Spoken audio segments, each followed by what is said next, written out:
welcome to In the Kitchen with Mary Mac. Today, I'm going to tell you how to save money by making your own ricotta. This is, yes, another one in my series of save money by doing whatever. It's quicker, though. Soon, you'll have saved so much money, you'll be rich. No, you won't. I'm just kidding. But you'll feel better about yourself because you're making your own stuff that you were paying a lot of money for before. So, this is a gem.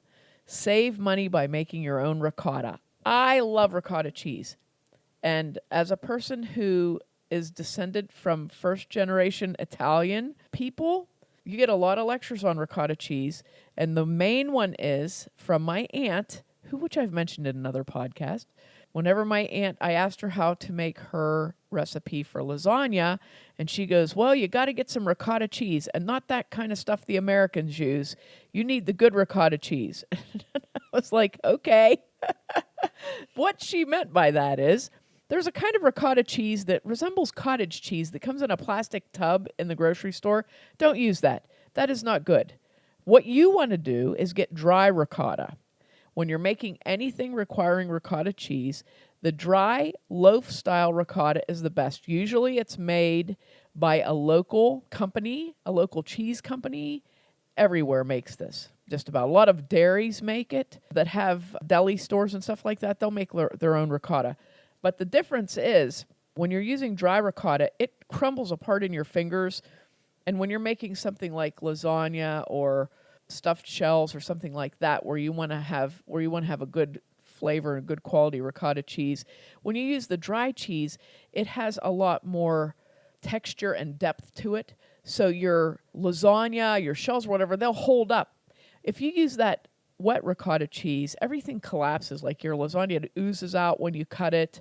The shells will smush, So that's why we like the dry ricotta. So I'm going to tell you how to make the dry ricotta, and I did a good bit of research on this online because what happened was I don't watch a ton of television and I don't have cable, so I don't get to watch a lot of cooking shows or any cooking shows or ever. I really don't watch anything but really old television shows like from the 60s, okay? It's antenna TV. That's what I watch. I'm admitting it. I still watch Johnny Carson every night. I love Johnny Carson on The Tonight Show. So I was on vacation, and of course on vacation you get all those cable channels at your schmancy hotel, so we were watching a cooking show, and this guy had a pizza shop, and he was making his own ricotta cheese, and I'm like, oh, that looks really interesting. There's nothing to it. There's really nothing to it. And I thought, I could do that. So I set about trying to find out how to make it, and of course, as is the way, everyone always tries to overcomplicate everything with ingredients that you don't necessarily need to make ricotta cheese. So I found the best source that I have found for recipes of this sort is a blog called Serious Eats. They always have a pretty big post of research and whatever, and a recipe. So I looked at their recipe, I compared it to several other recipes, and this is what I've come down to. I'm going to give it to you right now. This is the recipe that I found. I want to say that I doubled the recipe that I found. So, and the reason I did that was, I didn't know this, but a lot of stores, a lot of grocery stores, if their milk is getting close to date, they will have the milk on sale, okay? I've never seen milk on sale before. So I was in a grocery store, and they had their gallons of milk marked down because they were about 3 days from expiring. And they were coming up on a weekend, and this particular store isn't open on Sunday, so they had them on sale. And I thought, maybe I'll buy a gallon of their cheap milk and try to make ricotta with it, because if I screw it up, then I won't care that I wasted a gallon of milk, because I was being real optimistic about my chances of succeeding at making ricotta cheese. So I got my gallon, and I got whole milk. You want whole milk. I got a gallon of whole milk, and you want to put it into a large cooking pot with a heavy bottom, preferably. If you have, that's the best thing I can tell you on general cooking. You need a good, heavy bottomed pot because it provides more uniform heating to whatever you're cooking and less chance of burning. So I have a pot that's about, I think it holds 12 quarts. So I used that heavy bottom stainless steel pot. I put my gallon of milk in there. Then you add a pinch of kosher salt, just a pinch. And then you're going to add 4 tablespoons plus 4 teaspoons of white vinegar. That's doubling the original recipe. So the original recipe is a half a gallon of whole milk, a pinch of kosher salt, and 2 tablespoons plus 2 teaspoons of white vinegar or lemon juice. My recipe, 1 gallon of whole milk, pinch of kosher salt, 4 tablespoons plus 4 teaspoons of white vinegar. That is what I used. I didn't want to use lemon juice because I can honestly tell you, you will taste lemon juice when you do something like that. It always has this bitter background flavor. Yeah, I think, didn't you cover that when you talked about making your own buttermilk? Right. Lemon juice always gives an off, even if you don't know what the flavor is, that's what it is. It's just this bitter aftertaste, and I don't like it. So I go with the white vinegar. Now, what you want to do is this. You want to take your milk, just your milk, put it into your heavy-bottomed pot, add your salt, and bring that milk up to 185 degrees, okay? Don't turn it up on high. I would say do this on medium to medium low and really watch it because milk is very delicate and it can scald quickly. You don't want it to scald. You want it to warm up 185 degrees. And what I did was I have a thermometer with a clip on it that you can clip onto the side of a pan. So I clipped my thermometer onto the side of the pan and I just hovered over it like a helicopter for about 45 minutes while it was heating up because I was so nervous about this whole process. Now, okay? Should you start it in the pan when the pan is cold? Yes. Okay. Put the milk in the cold pan, set it on the stove, and turn the stove up to medium, low to medium, and just keep an eye on it. And like I said, attach that thermometer. And then, once you get it to 185 degrees, add your vinegar. And the easiest thing to do, of course, is to just measure your vinegar while you're waiting for 45 minutes for your milk to heat up. Measure your vinegar into a little glass bowl. And then when the milk hits 185, dump the vinegar in. Don't stir it much. Just a little bit to incorporate it, okay? So just dump that vinegar in, stir it around a couple times, and then stop. Now, you want to turn the heat down on it and maintain a temperature of 105 degrees for 20 minutes, which isn't that hard if you use a heavy bottom pan, because once you turn it down a little, it's just going to cool down, but you just have to watch it, just check it, and it should stay there. I didn't have any trouble with mine fluctuating. After 20 minutes, you're going to actually pretty quick, you're going to see curds form in it. And you can just, like me, stand there and watch it because it was really cool, okay? After 20 minutes, you're going to strain it right away. So what I did was, while I was waiting for my 20 minutes, I prepared a large bowl, and I have a set of sieves. Sieves are wonderful things. So you want to get your biggest sieve. If you don't have a real big sieve, you can use a colander and line it with cheesecloth. So even if you have the fine sieve, line that with cheesecloth, a couple of layers, maybe like 4 layers is good. If you don't have cheesecloth, a thin piece of cotton cloth will work just fine, or a very clean, thin cotton towel, not a loopy towel, like a bread covering sort of a towel. 100% cotton will work also. I always keep a packet of cheesecloth on hand because so many recipes call for it. That probably sounds odd, but I'm telling you, cheesecloth is the handiest thing ever. It comes on a pretty long roll in a package of it, lasts a long time. So just get one and keep it on hand for things like this. You're going to pour your stuff, what do you call it? You're going to pour your curds and whey, pour that real carefully through your sieve. The whey, you can either run the liquid out into a pan underneath it, which is okay to do, or you can just run it down the drain. I didn't use it for anything, so whatever you want to do with it. But you're going to drain that, and you can if you want to use it right away, if you're using it right away and you don't want to let it drain for a long time, it's just a moister cheese, so you can do that. Like I said, you can take it right then and put it on a pizza or put it in your lasagna. Boom. If you want it to drain longer, you get a drier cheese, and you can take your cheesecloth and kind of gather it up and just very, very lightly press on it. But I don't even recommend that. I'd rather just let it sit. But that is all there is to making your own ricotta cheese. And I'm telling you, it was very good. I was very impressed with it. I was like shocked, amazed, thrilled, all those things.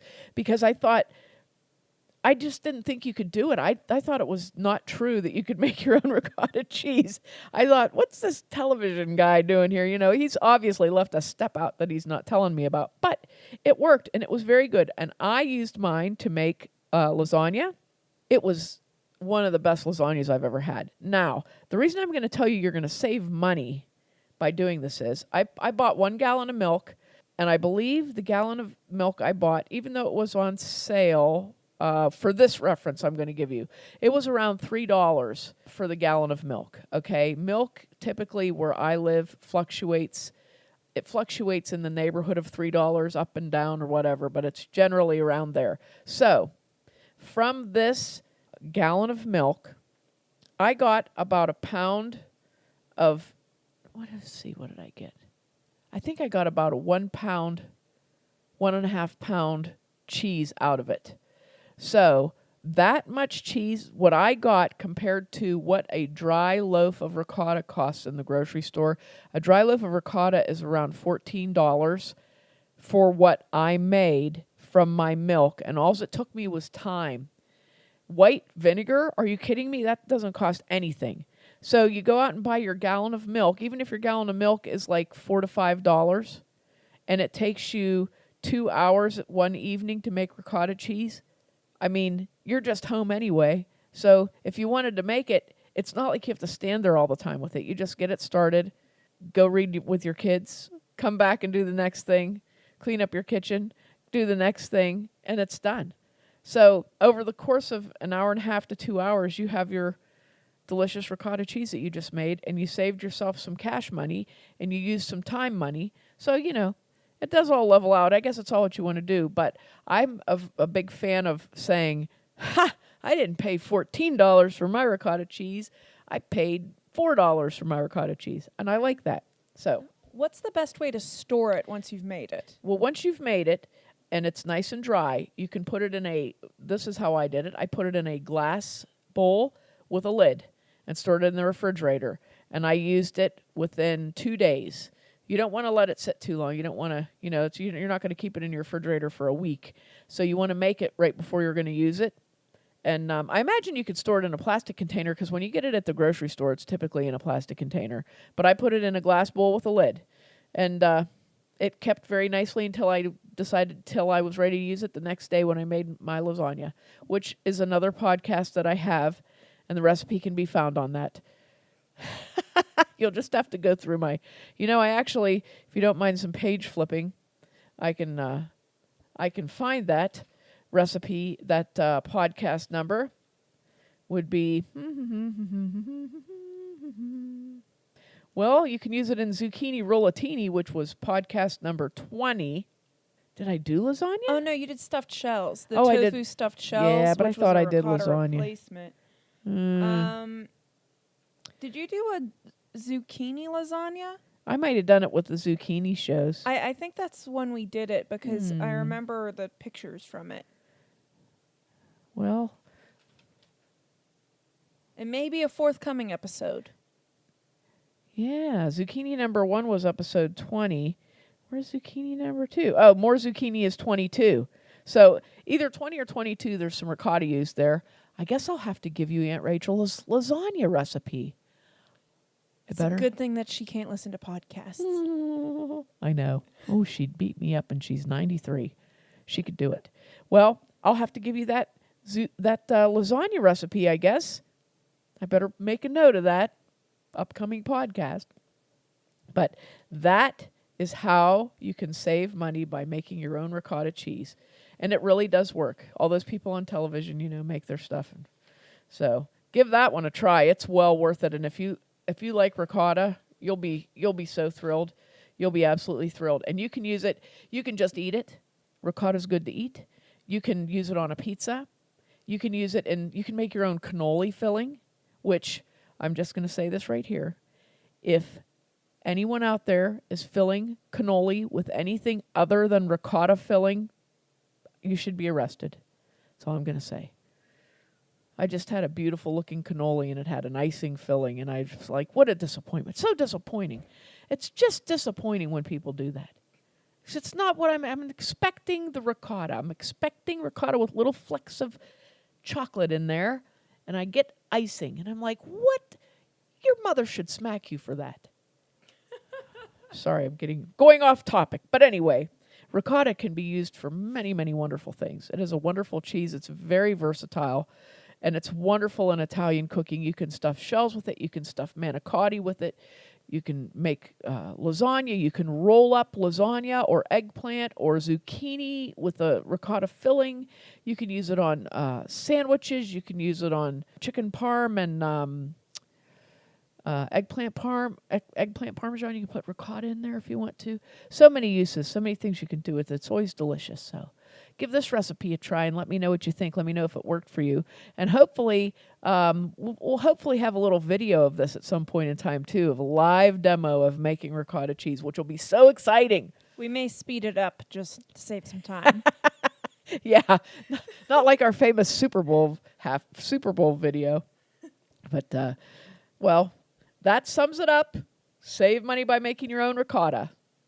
And make sure to check us out online on Facebook and Instagram at Mary Mac Bakehouse, on Twitter at Mary Mac Podcast, and on our website, marymacpodcast.com.